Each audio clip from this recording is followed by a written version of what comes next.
Welcome to Soar Mag's Writers Cafe, where we share the real writer's life over a cup of friendship, sprinkled with laughter and wisdom. My name is LaShaunda Hoffman, and I'm your host. This episode's sponsor is Building a Readership by LaShaunda Hoffman, a new Kindle Vella book. Are you ready to become a social butterfly? Inside this new episode book, LaShaunda shares 10 ways to start building your readership, increase your book sales as you learn how to be consistent with your book promotion. Each episode includes an action step to implement to help you become a social butterfly. Check the show notes for the link. Today, sitting at the cafe with me is Miss Yvonne Hooks, Julia Royston, and Amelia Starr. Welcome, ladies. Thank you. Hello. Thank you.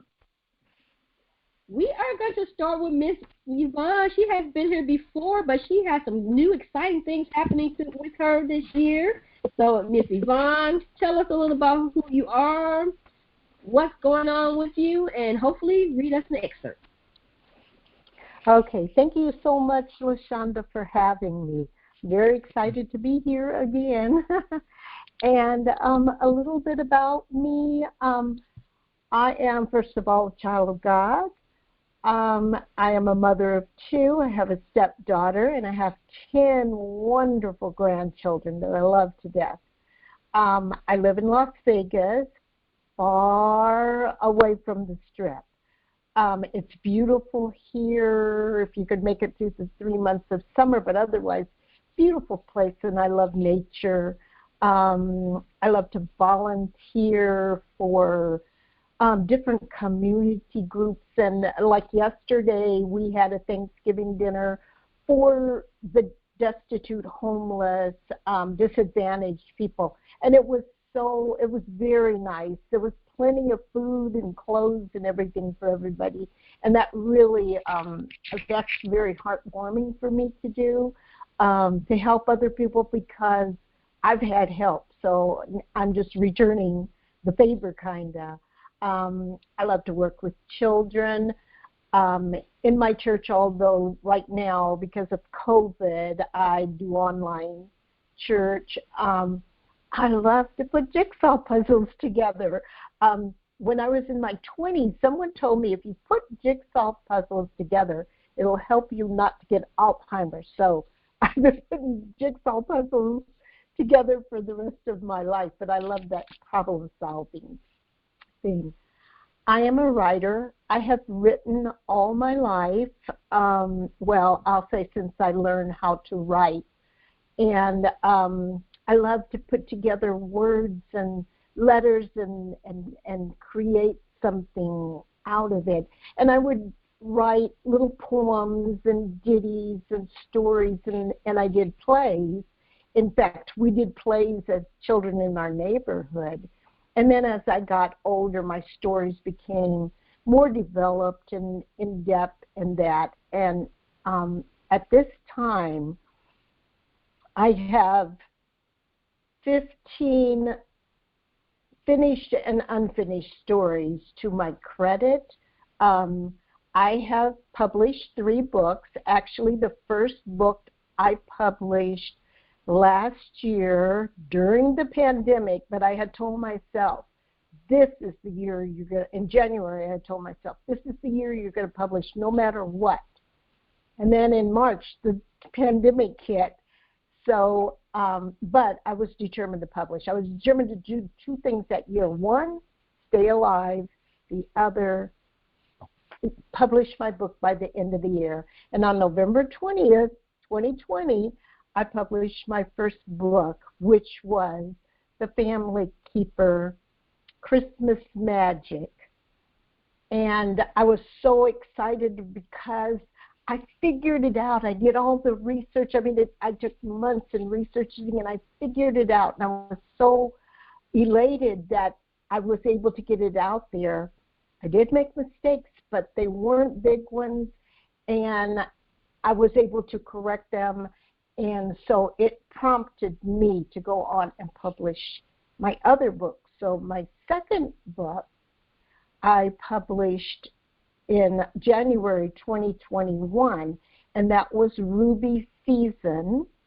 And it is a series in the Ruby Carl series.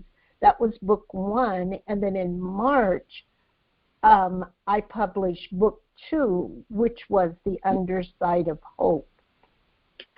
And I've always called myself a romance writer, but I changed it now because I believe that I write more in the women's contemporary genre, because my stories are kind of family stories. They may have children, they may have grandparents, and the situations are kind of things that women go through. So I kind of changed it to the women's contemporary fiction. But my latest book that I'm working on is actually, I'm doing an ebook and an audiobook. And this one is definitely a romance. So I'm back to romance fiction. But this book is a book of 2 strangers who have, the name of the book is The Second Landing. This book is of 2 strangers who have been thrown together because of a very unusual and a situation, an unusual event, I should say. And they come together to take a cross-country journey to a specified destination. And they take this journey in an RV. So, and the male who is driving the RV has decided to take the old Route 66 corridor, which starts in Chicago and ends in Santa Monica, California. So these 2 strangers are on their journey, and they find out that they are from two different levels of life. One has lived in poverty all her life, and the other one has always had a good job, good home, and he is actually a college professor. So these 2 people, unlikely people, come together to make this journey, and when they do, they find out that they have more in common than they do, different. They find out that even the situations they're in, maybe they're not on the same scale, but they're the same situations that each of them are in. So as they go through this journey, they kind of get to know each other, and they they fall in love with each other. And it brings restoration to their life because they've both lived through some tragedies. Life has not been good to them, but they make it through these tragedies. So they're on this journey, and they finally get to California. And it's time for them to leave, and they don't want to. But I'm just going to put this little spoil in there, that the destination they were seeking was not the destination that they ended up at. So that's all I'm going to say about the book, but I would like to read a chapter of it. And did I mention this is a senior romance? So anyway, I am going to start on chapter 2, and I actually narrate this. I have decided to narrate it because no one knows my characters as well as I do. They've been inside my head driving me crazy for so long. No one knows them as well as I do. No one knows their little idiosyncrasies and their little moods and personality. And so I am the type of person, I love a challenge, because when I first said that I was going to do audiobook, I got so much negative feedback. But I have found that negative feedback to me is a challenge. So I am going to narrate my own book, and it goes into the studio. I go into the studio the week after Thanksgiving to start narration. So this book will be released in December. So I'm going to start on Chapter 2.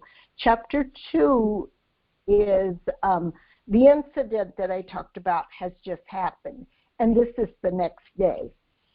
Okay. Beth opened her eyes completely disoriented. This was not her apartment.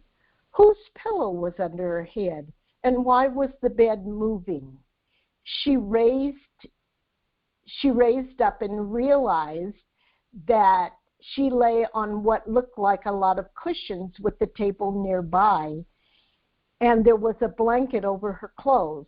Panicking, she threw the cover off and tried to scramble to her feet. Panicking, she threw the cover off and tried to scramble to her feet, falling out of the bed and onto the floor. "Good morning," a male voice called out. Then reality burst in. She was in an RV with a total stranger, headed for LA in a roundabout way, with only a suitcase and no other possessions. She pushed her hair down and wiped her mouth with her sleeve, then plopped down in the passenger seat. "How did I get back there?" "When I stopped in Bloomington to spend the night, you insisted on sleeping there. Although I offered you the bedroom, you were asleep before I could get the pillow under your head or put the blanket over you." Beth looked around at the passing scenery. "Did you sleep?" "Yeah, but I don't need much sleep, and I wanted to get an early start." He turned his attention back to the road. "Hungry?" She stretched. "Yeah, I could use some coffee about now." "Me too. Why don't you make us a pot? We're about 40 minutes outside of Springfield. We'll stop and get breakfast. I don't have any food, but we'll buy some things later." Beth gave Earl a puzzled look. "You were going across country without no food?" Earl didn't answer right away.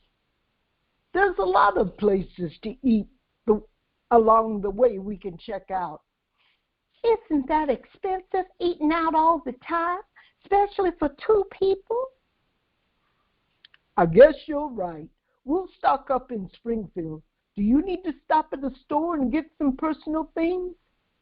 Beth paused in mid-stride from leaving to start the coffee. "You know I ain't got no money." "Yeah, we both know that, but we also know you need things for the trip." "Earl, are you rich?" Beth's eyebrows rose. "No, but I do have plastic." As Beth prepared the coffee, she couldn't help wondering about Earl. She was a complete stranger. He didn't know if she was a serial killer or a lunatic, and it didn't seem to bother him at all, at least not as much as it bothered her. Beth studied him from the small kitchen. He had to be in his late 60s with the peppered gray covering of short hair, cocoa brown skin, and of a medium build. His eyes were brown and uneventful, as was his face, except for when he smiled. Crow's feet crinkled around his eyes and forehead, and his smile was genuine and pleasant with thicker lips. He wore khakis and a well-worn dress suit along with boat shoes.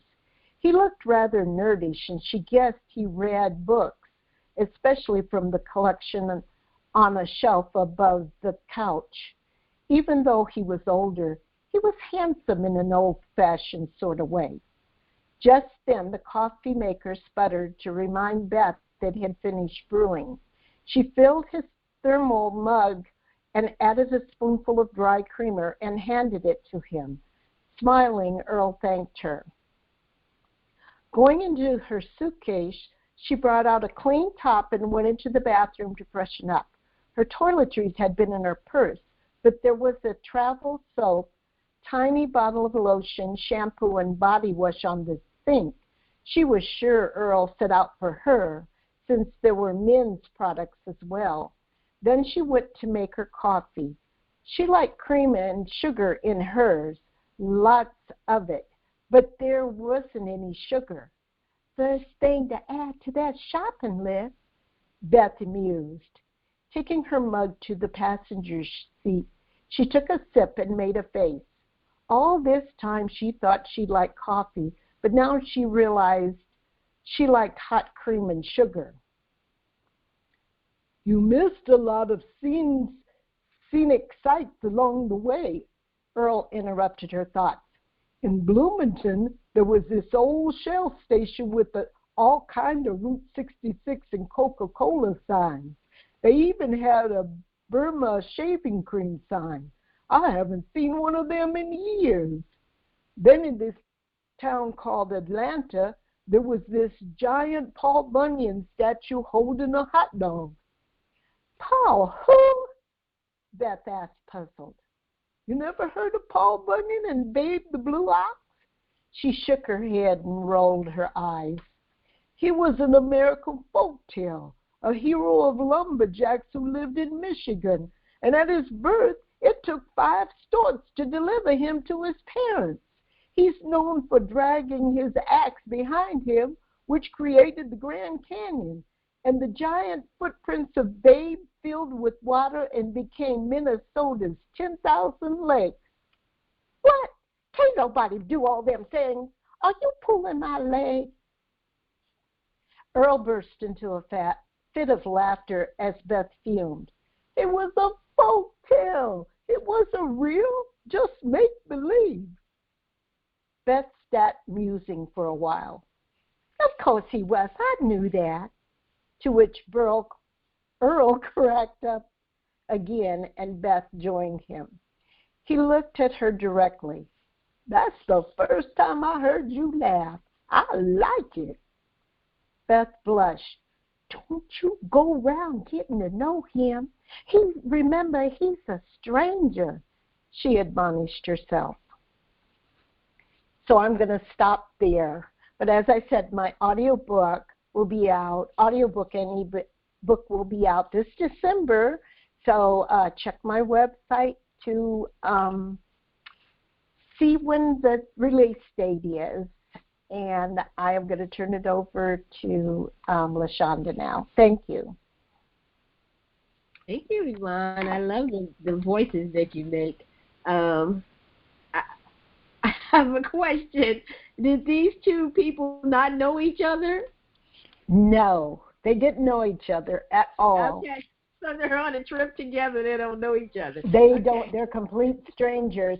Actually, what happened, I'll just tell you this little tidbit. Her purse was stolen. She was going on a trip on the Greyhound bus to L.A., and her purse was stolen. And she had all of her money and everything in it, so she had no way of getting there, and Earl volunteered to take her. Okay. All right. Because I was like, why are they on a trip together? They don't know each other. I know, but these things do happen. Driving along, because believe me, riding with somebody, you learn a lot about them. Yes. I learned that one the hard way. So, do you like doing the different voices? I do. I really do. It's a challenge to me, and I do actually 11 different voices. Mm-hmm. I know that's a lot, and some of them are not as dramatic as Beth and Earl, but I do all the voices in the book. Okay, well, I'm looking forward to listening to it. All the excerpts that you read has gotten me really excited about it. So I'm really looking. You know, my favorite way to read is to listen to audio. So I'm really looking forward to reading your book. Okay, thank you. Mm-hmm. Miss Julie, are you ready? I am. How are you? I am good. I'm ready to hear what Miss Julia got to say. Oh, my Lord.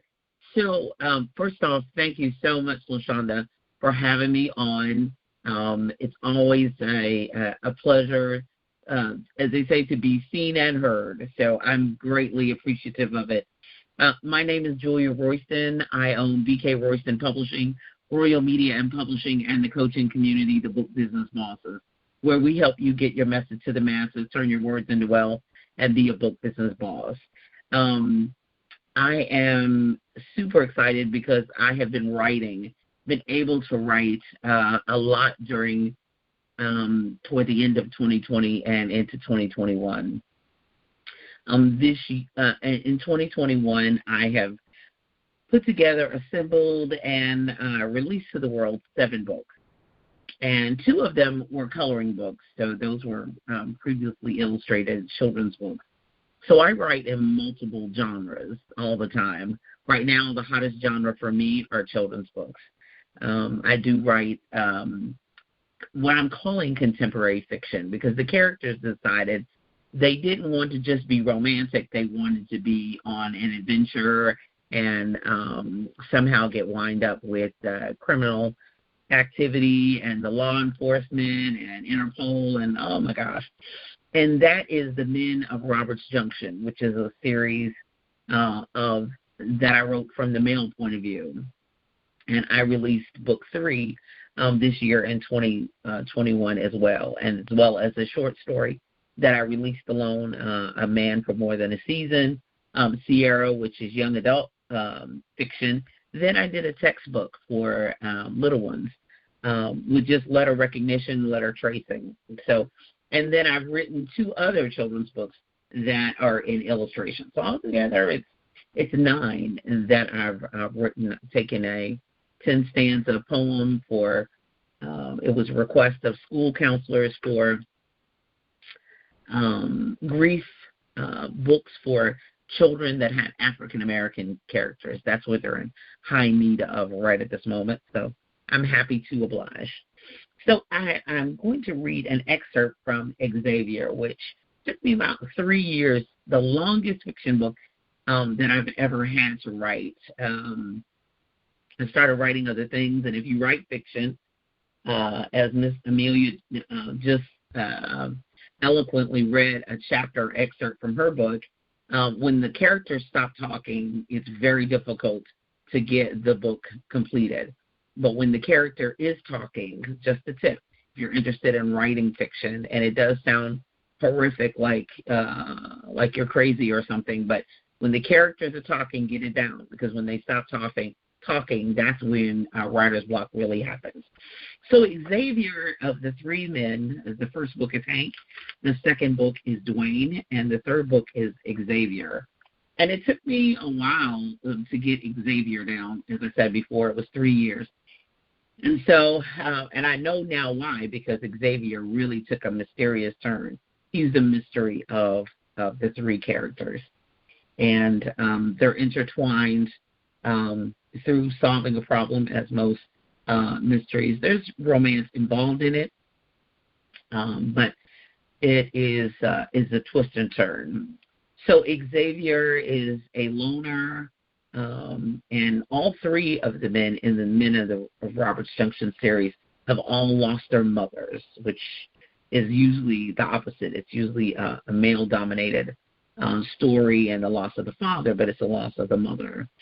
And Dwayne and Hank do not really have a relationship with their father, but Xavier does, and it is a very tempestuous one. So it's the love-hate thing, and it took some twists and turns. Now, the last caveat before I read is that I write under a pen name, Kadance Royal. So if you're looking for Xavier by Julia Royston, you won't find it, because I write under a pen name. BK Royston Publishing is faith-based and family-friendly, and Royal Media and Publishing is everything else. So this is Chapter 4. The title is The Visitor. Xavier is accused of a crime, and he is currently being held in prison. Xavier, where are you, my love?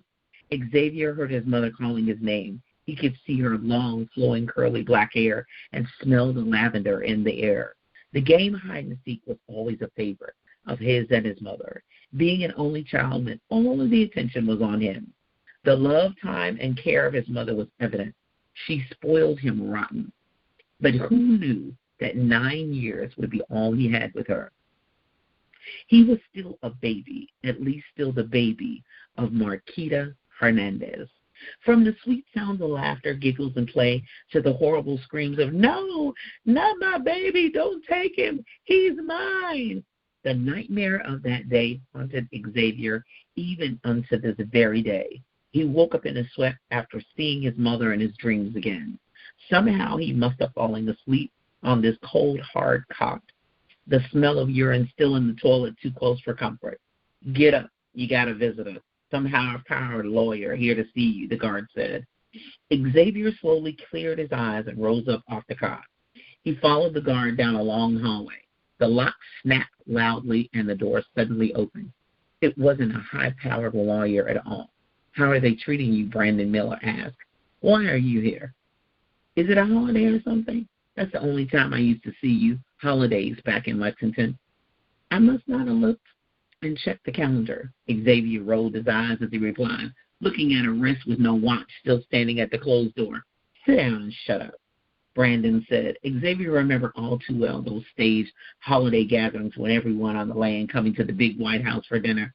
The food was good because Miss Dorothy, the black maid and cook, did all of the cooking and spent more time with the Millers than she did with her own family. "How did you know I was here?" Xavier asked, quickly coming out of his daydream. "I've always got connections and always will. They let me know everything, even out of state. I can't believe you would have the nerve to come here. They could keep you here just as much as they can keep me here. Don't worry, son. Don't call me that. You never treated me like a son, and you know it," Xavier whispered through clenched teeth. "You're right, but I'm here now." "For what?" "To get you out of here." "Now you want to help me? I've been on my own, educating and take care of myself since I ran away at 18. You want to help me now? Why?" "You know too much," was the answer he was given. "And I haven't talked before. Why do you think that will change now? They could lock you away for a long time and force you to talk." "You think so?" "I know so. The real lawyers will be here tomorrow to bail you out, but you can't go back to your apartment now. It's potential evidence for the case they are forming against you. I've got an apartment already set up and paid for you when you get out." "Thanks. But just get me out of here, and I'll get my own place and pay my own bills. I have for 20 years. I don't need you to pay any bills for me. Suit yourself."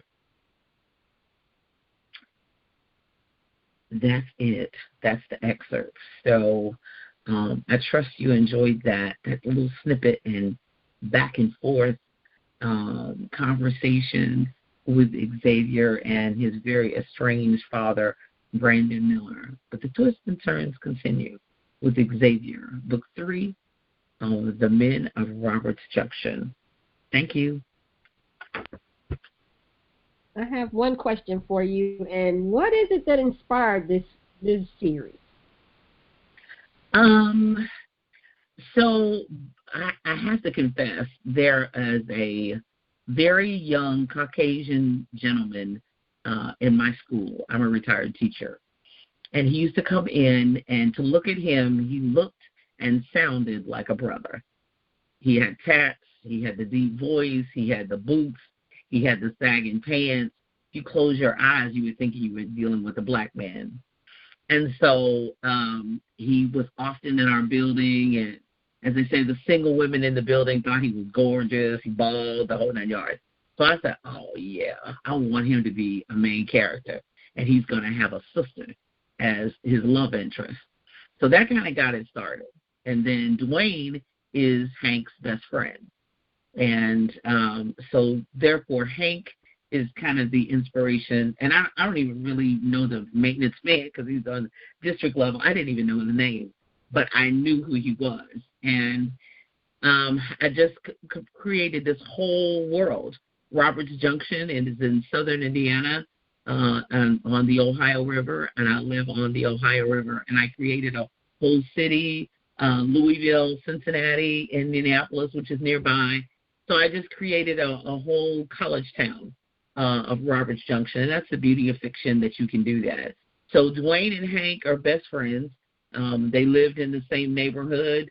At book 1, Hank's mother drops him off at 6 months old in a black family who did not have any children with $50,000 in his carrier. And then it goes on from there. And they raise him as their own. Dwayne is his best friend, lives down the street. His mother is murdered. And then Xavier comes into the picture as an employee of Dwayne's girlfriend.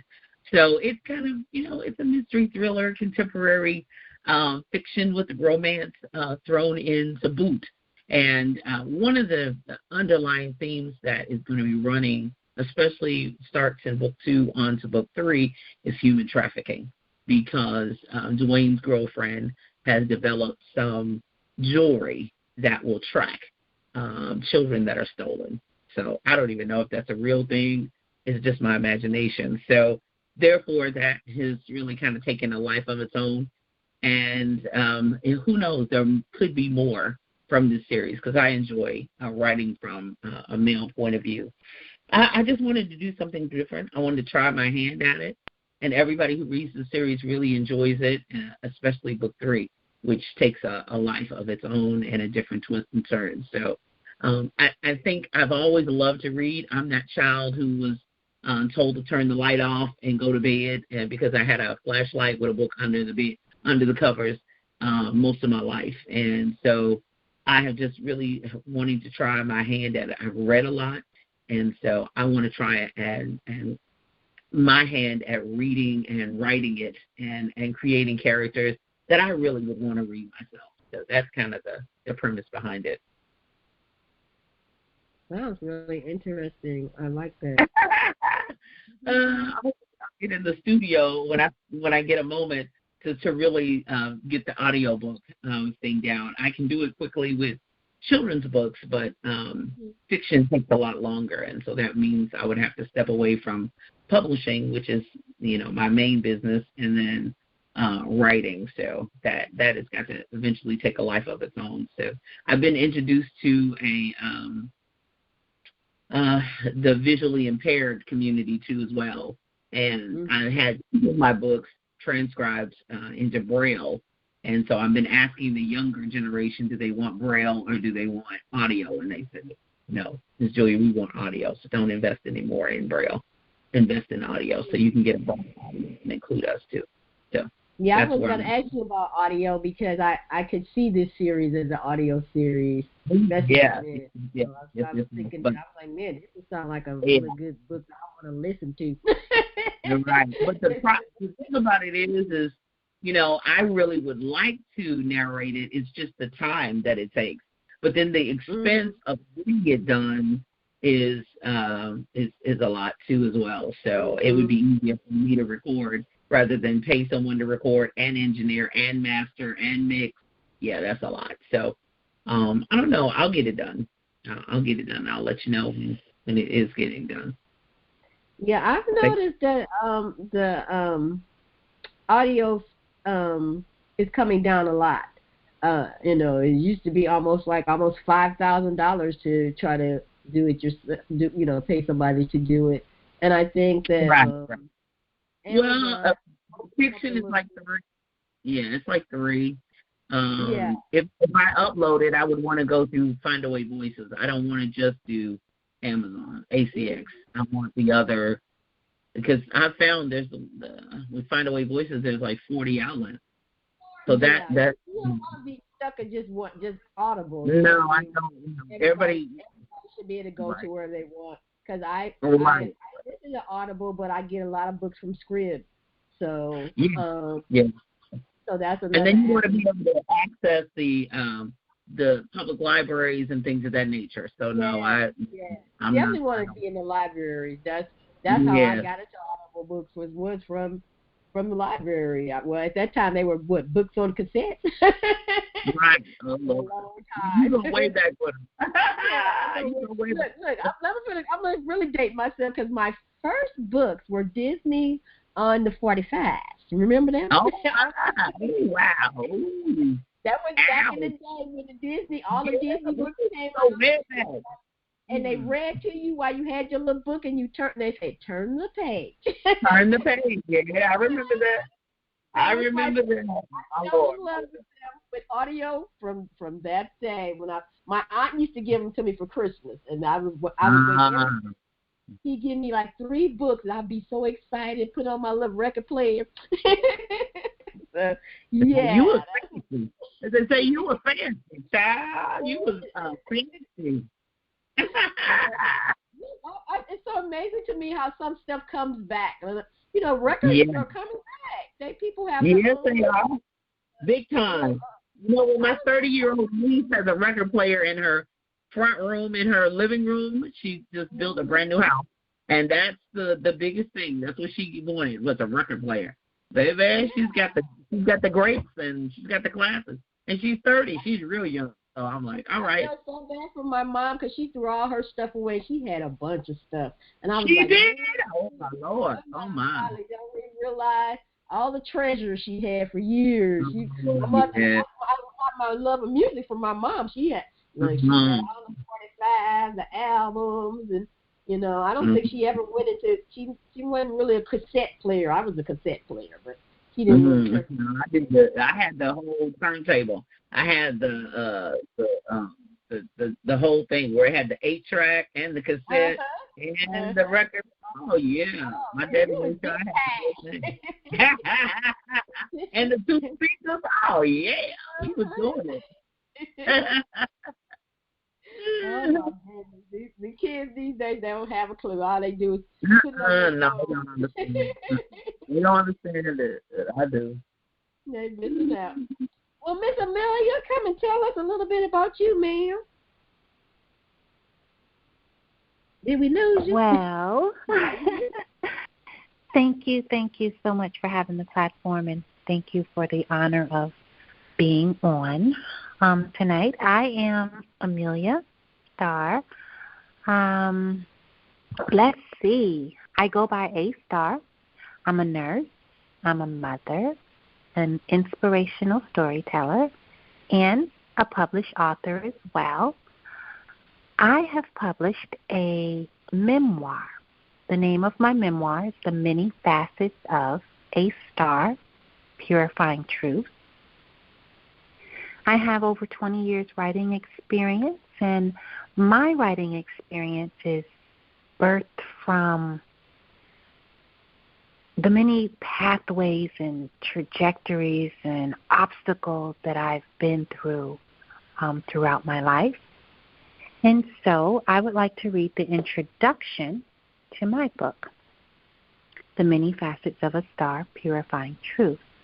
Before I do so, I would also like to share that once published, it just, oh my goodness, liberated me. I believe that writing is therapy, and it liberated me and opened so many more doors. It just kind of catapulted me into many other things, and one of them would be podcasting. So I am also a podcast host of a podcast called Purifying Truth. So the introduction reads as follows. Life, challenges, crossroads, choices, changes, accomplishment, disappointment, growth, maturity, legacy. As I reflect on the many paths that led to who I am today and who I am becoming, I often wonder, was I born into a family of dysfunction or planted deeply in fertile soil where each obstacle I overcame was preparation for my blossoming to inspire all who encounter me? I was not consulted as to where I wanted to be born or to whom. Honestly, I don't know if I would have made a better choice. I don't understand the intricate workings of why things are the way they are. They just are. I've learned through life's experiences that with a combination of endurance and strength, mixed with a little imagination, the journey of life is worthwhile. These vital elements contribute to my evolution. Although we cannot control the circumstances surrounding our birth, it is our perception that will either demolish or preserve us. These open confessions regarding my life reveal the irony of experiencing the good and the bad simultaneously. Some are dismal and show where I was dragged through the briar patches of life, while other times I seem to float carelessly like a dandelion gliding in the wind. There is no instruction manual for life. Thus, it is all trial and error, disaster and triumph, but more importantly, personal evolution. We cannot evolve without going through a process. The process, life, inevitably leads us to our liberation eventually. I then go into a flashback because the memoir is a story that began before I began. I started with my mother. And so the flashback reads, before I entered this world. Stop! Stop! You're hurting me. I'm sorry. Please, please, Carol pleaded. I'm so sorry. You're damn right you're sorry, shouted a cold and raspy voice. Blood splattered from Carol's mouth as she was slapped so violently that she took flight, colliding with an opposing wall. She sobbed quietly in the fetal position. Bill continued to shout, you and that damn baby, making me miss out on all my money. Shit. Nobody wants a sick, fat trick. I can't even give away your sorry ass now, he said as he continuously kicked her in her thigh. While crying, Carol cautiously uttered, I only got 1 month and a few weeks to go. I promise. I'll make it up to you, Daddy. I promise. Oh, I know. You got that shit right. You most definitely gonna make it up. And if that little motherfucker a girl, she gonna work that shit off too. Now get up and go clean off your sorry ass. Carol attempted to get up. However, she stumbled a few steps and then fell towards Bill. Instead of helping her, he backed away and watched her fall. When she hit the floor, he yelled, Trick, get up. Carol's bloody nose dripped down her lip.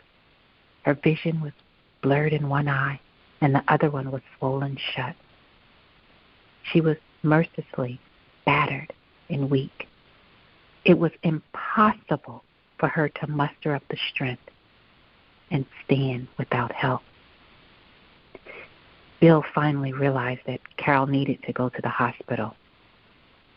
The thought of showing any remorse or concern for her angered him even more.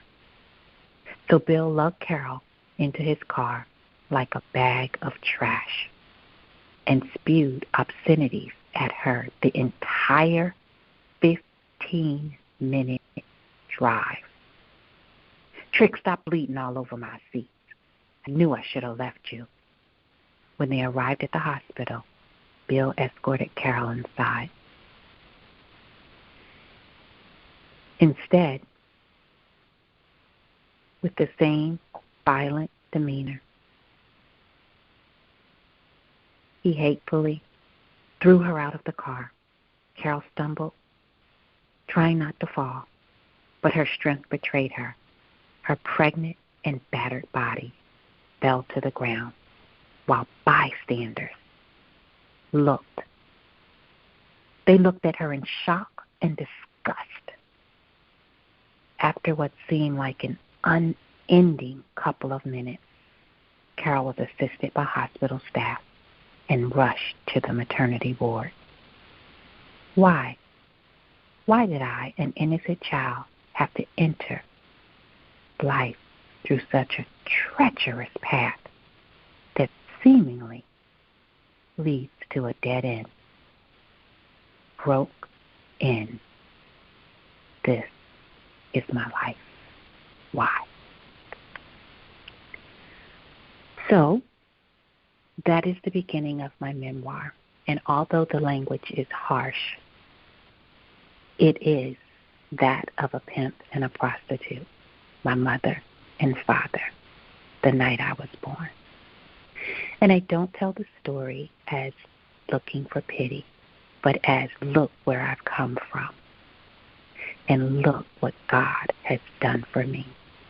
See, it doesn't matter what you're called. It matters what you answer to. Mm-hmm. And so I have the name Amelia Starr. I go by A Starr. One more tad bit. My mother's last name was Corbett. My father's last name was Stoops. But she somehow, I believe it was predestined, God ordained, named me Starr. Yes, it was night. And as I questioned her, she said, I looked up and I saw the stars. And I wore it as shame for so many years. I have a name that means nothing. It came from nowhere. It was made up. And I was teased as a child, but now it is my badge of honor. I can proudly say I am a star. So that's what my memoir is about. I encourage you to read the remainder of it because it is a story of encouragement and all that I've been through. If I can do it, you can do it too. I believe we all are stars, and together we shine brighter. Thank you. That was deep. That was deep. You said a couple of things that hit me. You said I wasn't consulted. That right there is really deep because I think a lot of people think that way. Was consulted on who my parents were going to be. That's how we get here through them. You know, doesn't mean we got to go down the path they went down. So, look forward to reading your book. Now, tell us a little bit about your podcast before we go on. Well, so the podcast was birthed from the book, hence part of the name, Purifying Truth. I found out that as I was writing my story, that I'm not alone. Many times when we go through things, we hide and we have this facet. As I said, I'm a nurse. So you meet me as a nurse, then, either I'm your nurse or I'm your coworker. You meet me as a mom, then, maybe our kids are on the same soccer team or in the same classroom. So we all wear different facets as we go through life.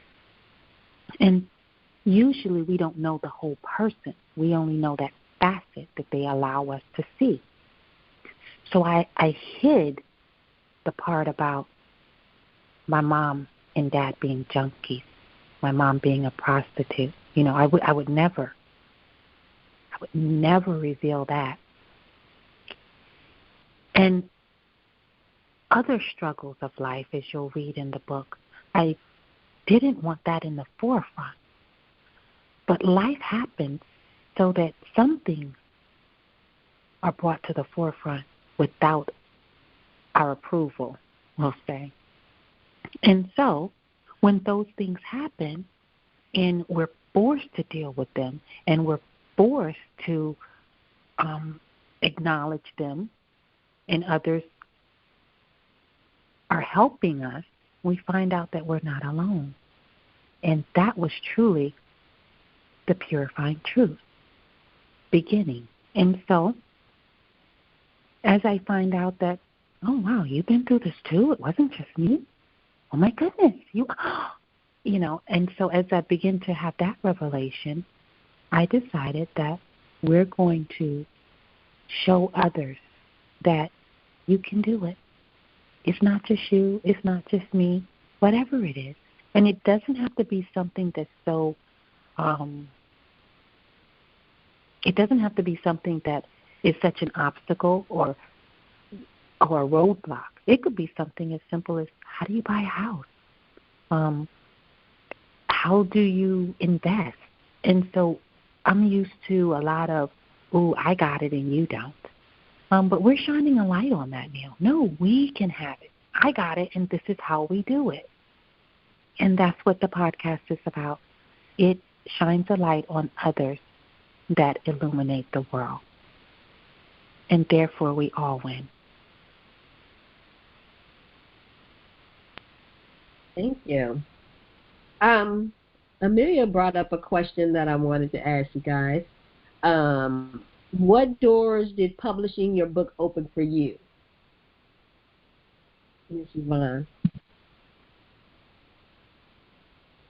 Some of the doors that it opened for me is I had been kind of told all my life, that I wasn't a good writer in that I didn't put explicit things in there, or it was just too mild, or people wouldn't appreciate it in that.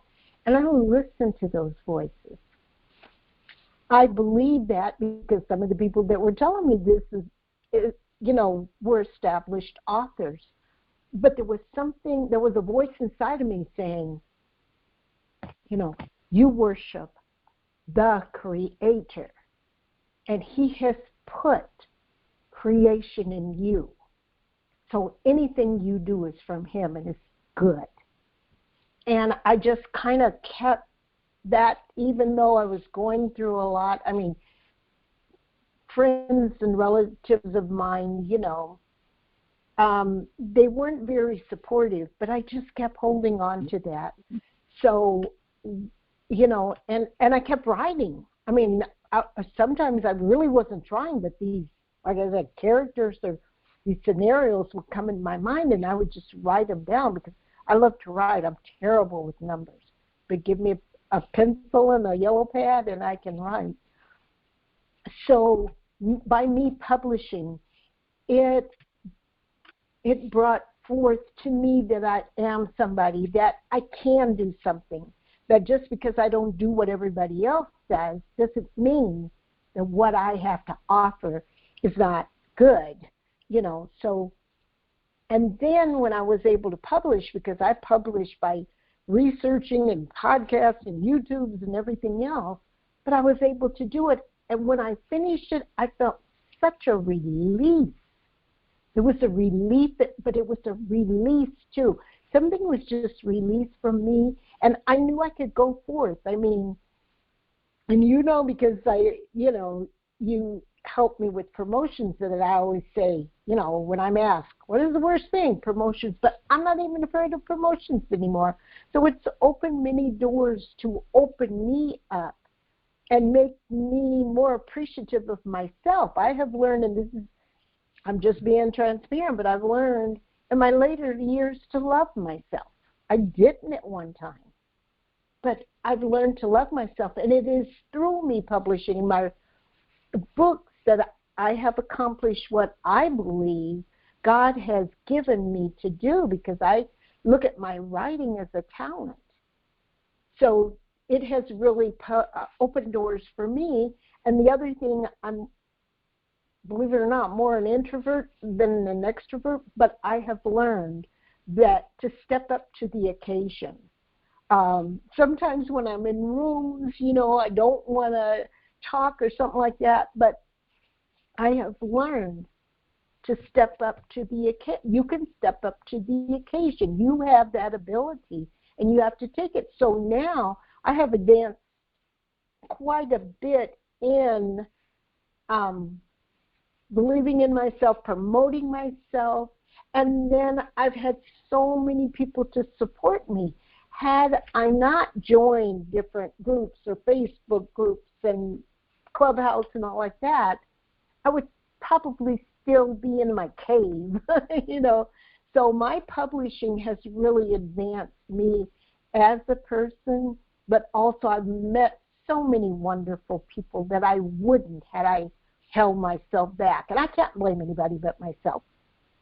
And I don't. But I also give kudos for myself for going forward and not backwards.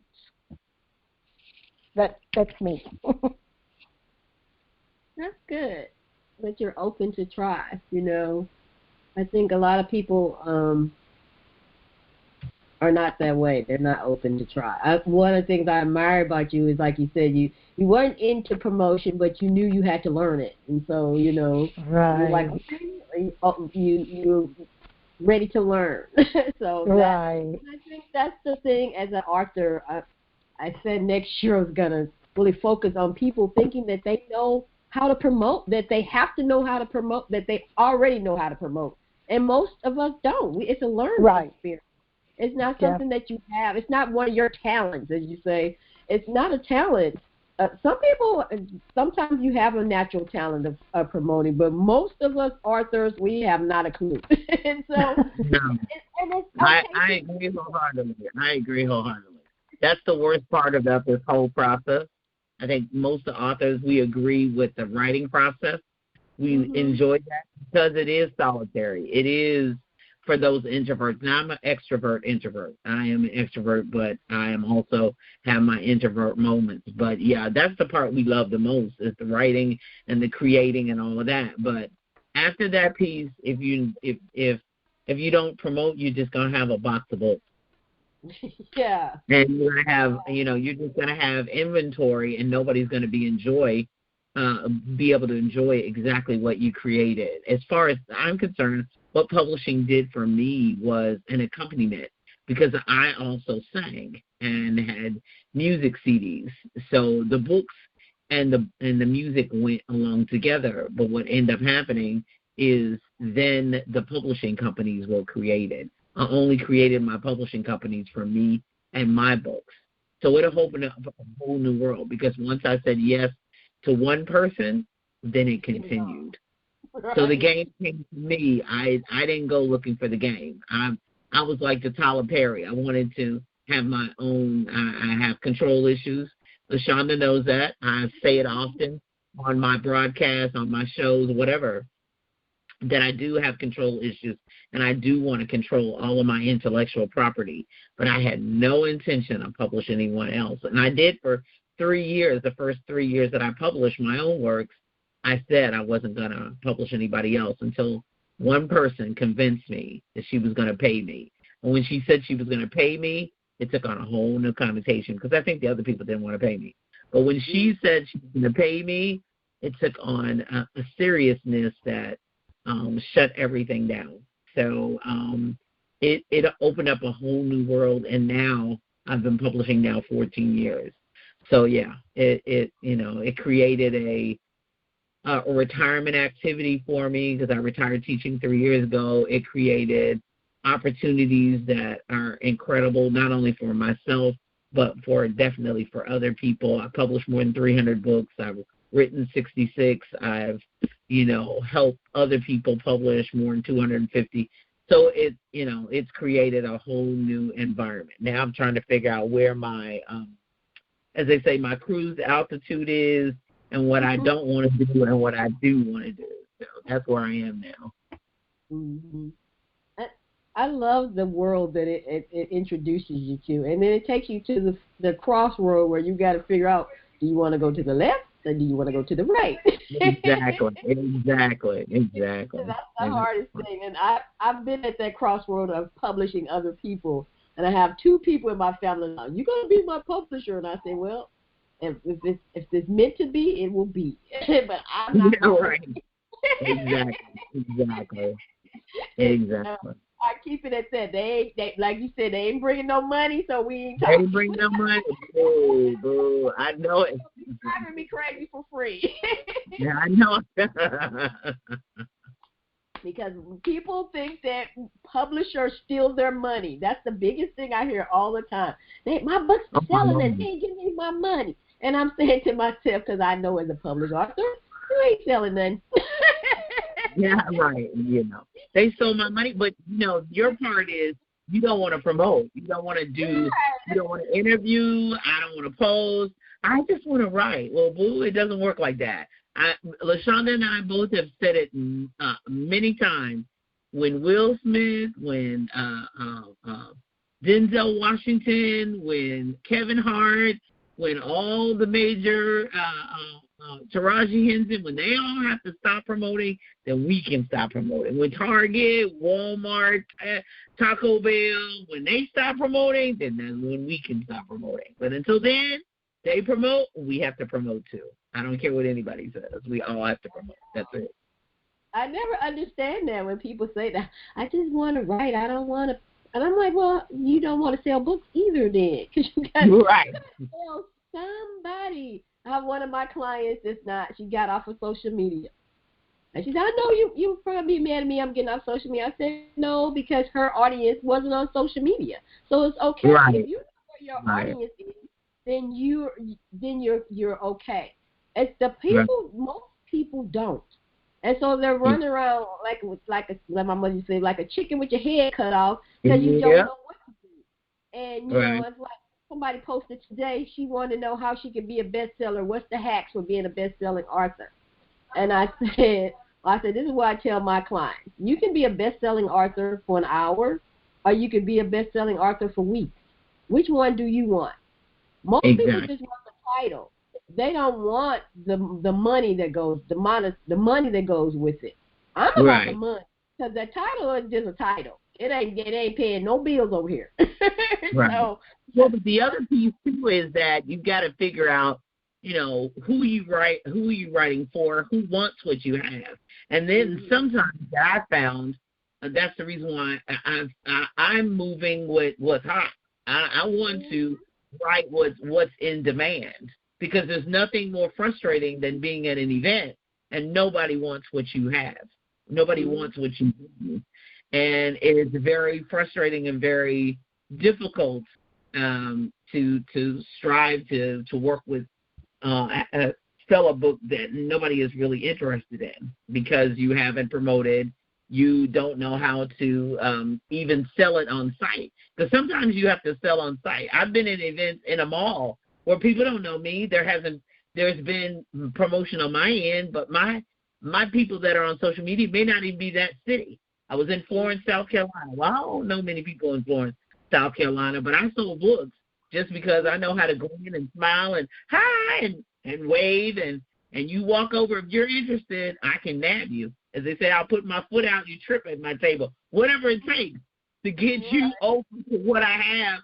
And I'm going to sell you hard when you get there, you know? So it just all depends. But see, you're going out and you're doing that. So what about that writer who isn't? They're writing and then they're not going to events. They're not doing anything. And they're wondering why nobody's buying their book. And I'm like, well, who are you telling? Right. And why did you? Well, you have to go back to your why. Why did you do it? And I've had people who come to me and said, I'm not really interested in having a wide audience. I only wrote this. This is a personal memoir for my family to sell at the cookout, to sell at the family reunion. And I'm like, great.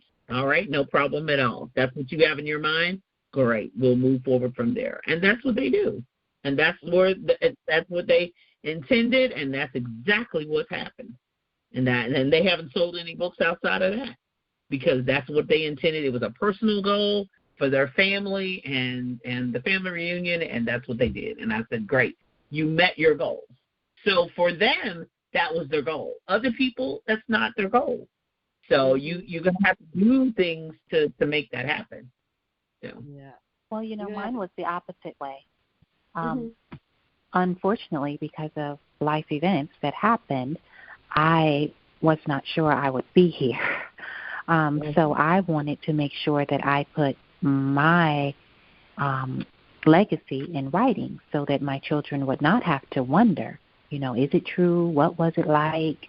This, that, and the other. So I literally wrote for my children. And although I have a sister and a brother, we did not grow up in the same household. We did not grow up the same. We don't have the same story. And so I wanted my children to know, they didn't struggle the way that I had to struggle growing up. And I wanted them to, hear it from me, for lack of better words, and to pass it on if I wasn't here to their children and the next generation and so forth.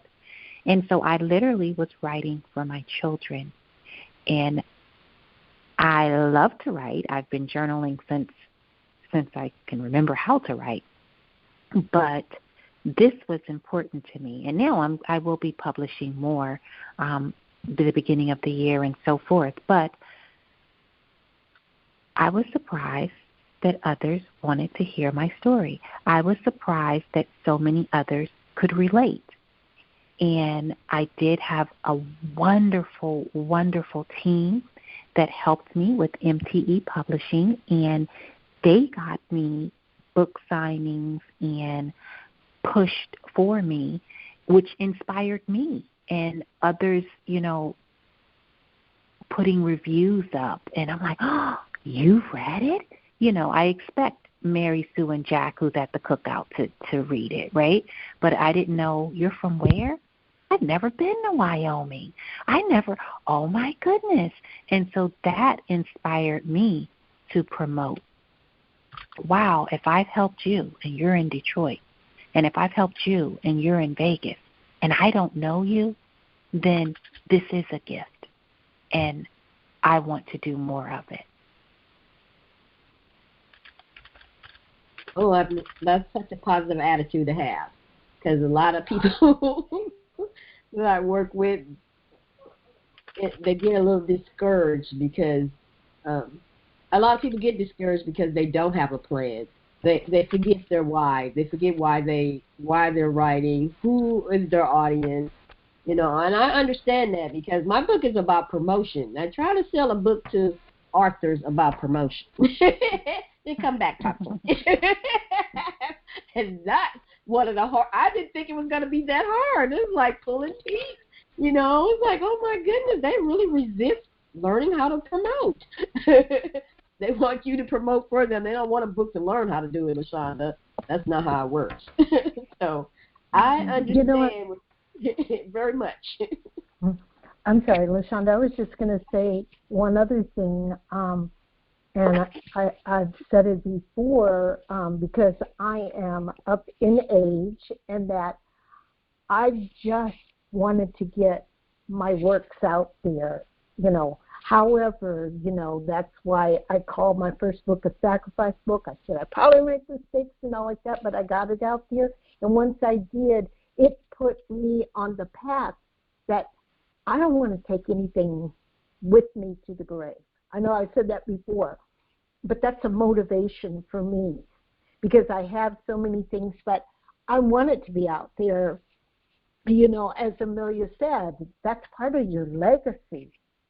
And probably no one would pick it up after me, but I want to get everything out that God has given me so that He will be pleased with what I have done. Yeah, that's a good way to look at it too. As I get older, I realize how many years I wasted dealing with fears of, oh, nobody's going to like it, or it's going to be crap, or, Now I'm like, you know what? You're going to always have somebody that doesn't like it. Right. And, what you said, I don't want to take it to the grave. That's right. I want to get out as many as I can get out before I do hit the grave. So. Right, exactly.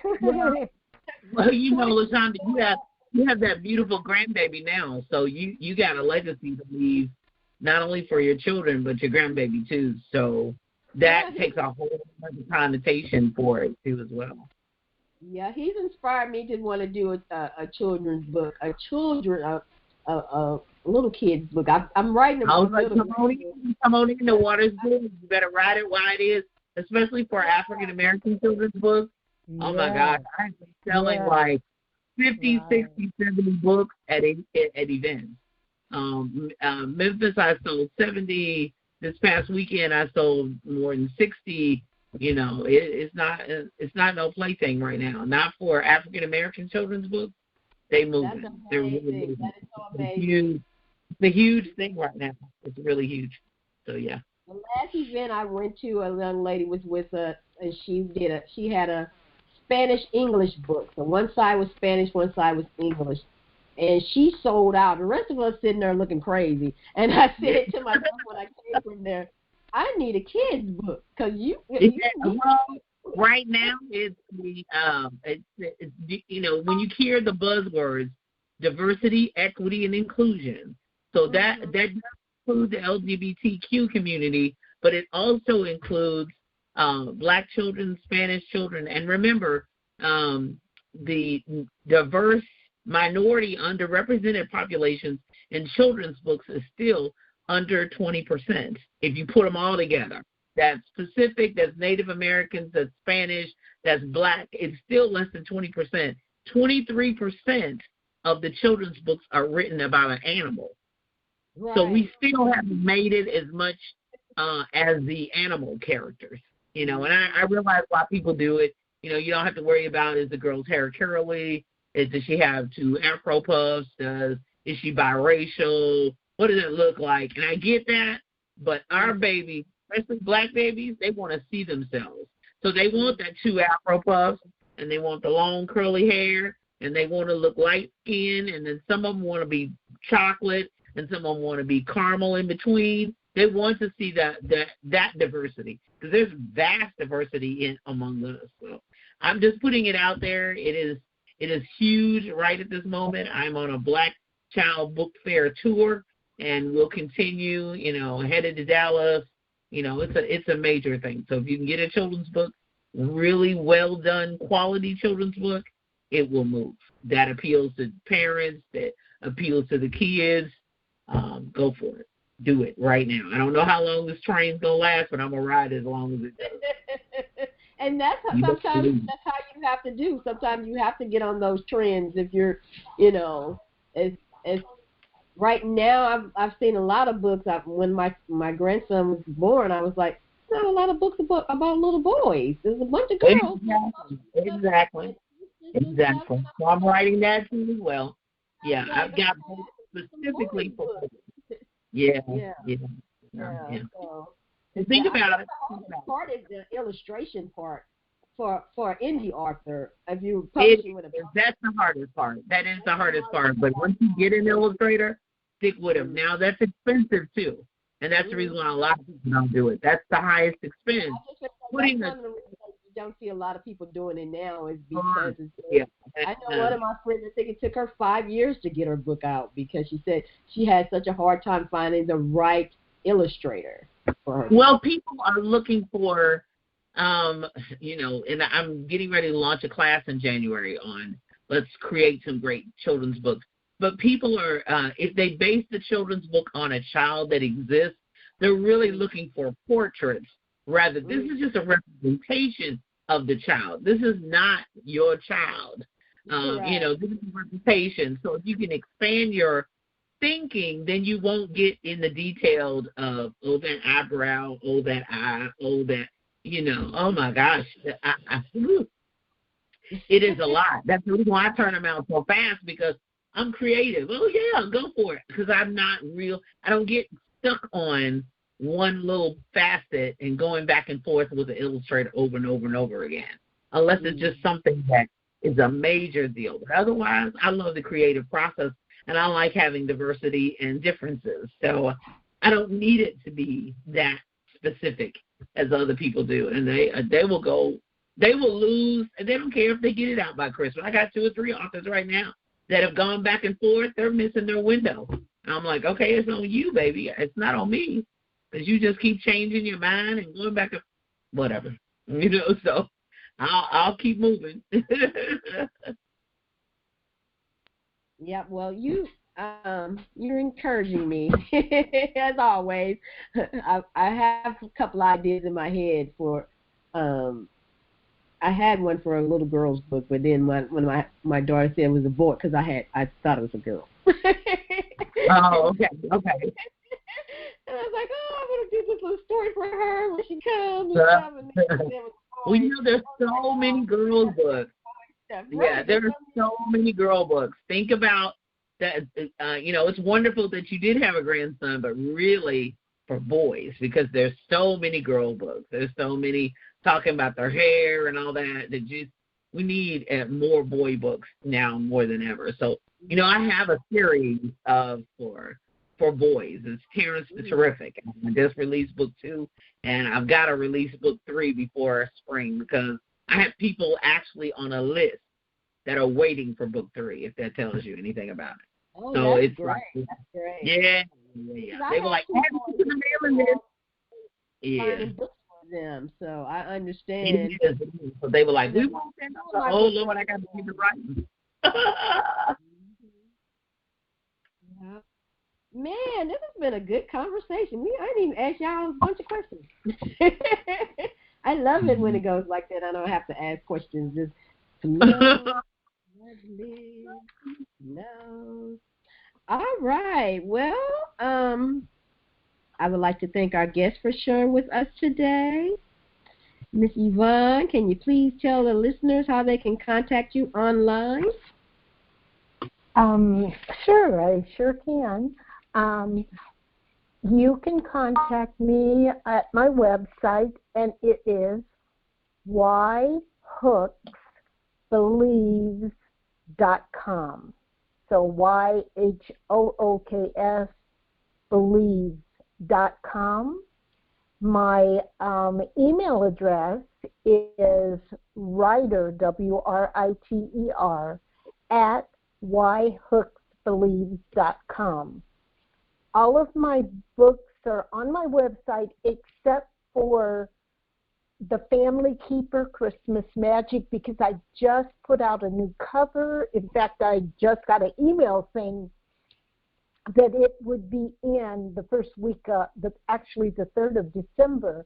So after the 3rd of December, it will be on my website too. But it is on Amazon.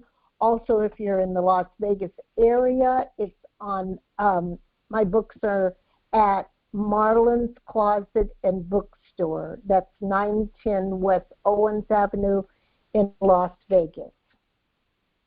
Thank you. Miss Julia, how can we reach you? So everybody can reach me at, I have one of those. It's similar to Linktree, but it's solo.to, that's SOLO.to, and then do a / Julia A. Royston. That's where all my websites are, all my social media, all my emails, all my online stores. So solo, just SOLO.to / Julia A. Royston. I needed one place where all of my multiple websites and everything, my online stores are. So that's the one-stop shop where you can reach everything. I even have free downloads and all that good stuff there. So solo.to / Julia A. Royston.